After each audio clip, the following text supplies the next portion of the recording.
Yo, what's up mga idol, mga talongs. Magandang gabi po. Yun. So alamin natin yung solar na iniligay nila sa seawall. So yan. Kung gaano ba kaliwanag. So samahan nyo ako guys. Let's go.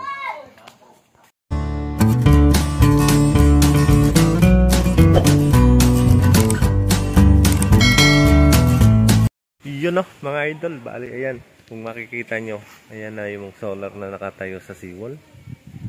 So, tingnan natin gaano kaliwanag. Yan. Nice, maliwanag na mga idol dito. Seawall na yun. No?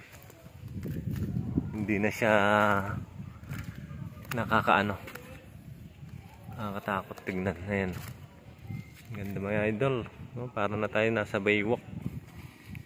Yan, kung makikita nyo mga idol. Yan.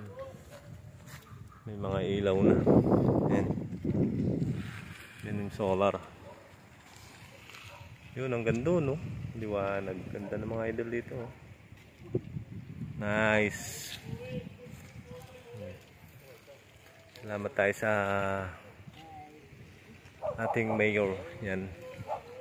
Shoutout po natin si Mayor Sherwin Taay. Dahil sa kanya, ayan. Nagkaroon ng solar dito sa seawall. Sa barangay Paltik. Ayan no. Ganda. Ganda niyan mga idol sa dulo. Ayan no. So nice. Napakalupit. Ganda.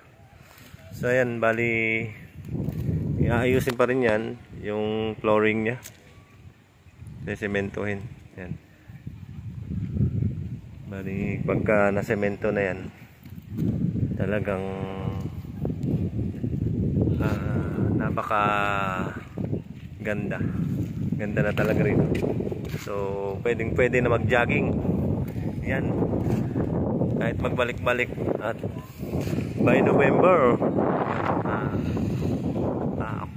November nga, so i-continuous na tong seawall daw, sabi dun sa groundbreaking ceremony na inatenan natin nung nakaraan lang nito.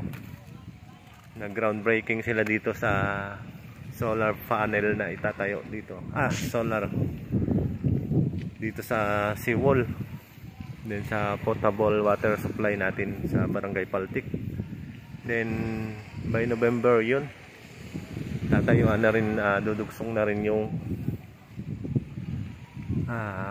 another seawall doon sa may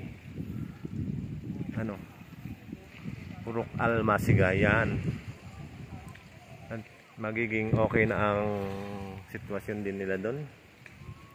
So ayan mga idol, bali hintayin na lang natin matapos uli ang magiging dito sa may yan, yung i-flooring dyan.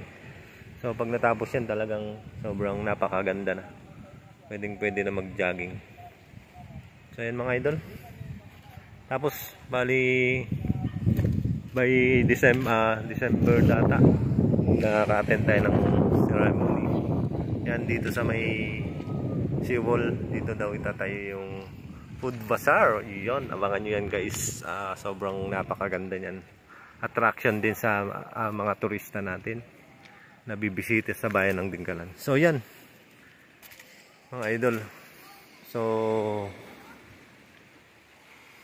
patuloy na nakikita natin sa bayan ng Dingalan ang maganda at talagang hindi mo masasabing dati ay pangit. Talagang ngayon ay sobrang successful yung mga proyekto na binabahagi sa atin at binibigay sa atin ng ating pamahalang bayan. Yan. Pasalamat tayo sa ating mayor. So yan mga idol. Bali wait na lang natin yung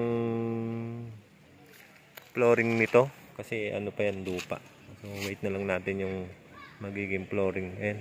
Bali binabako na yan. Hinuhukay nila para yung buhos na semento ay nakababa. So yan. Ang magiging nga pala rito, yung mga sasakyan na 4 wheels hindi na dito makakapasok. Ang makakapasok lang ata yung mga bike at single motor. So bawal na yung mga sasakyan pag ano.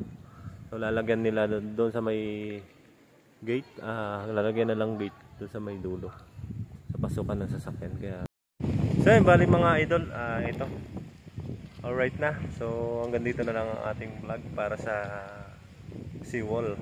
Yun, nagkaroon na ng solar light. So abangan nyo na lang ulit yung update natin dito para sa flooring ay ginagawa. So ayan, hanggang dito na ang ating vlog. Hanggang sa muli-muli ang ating vlog.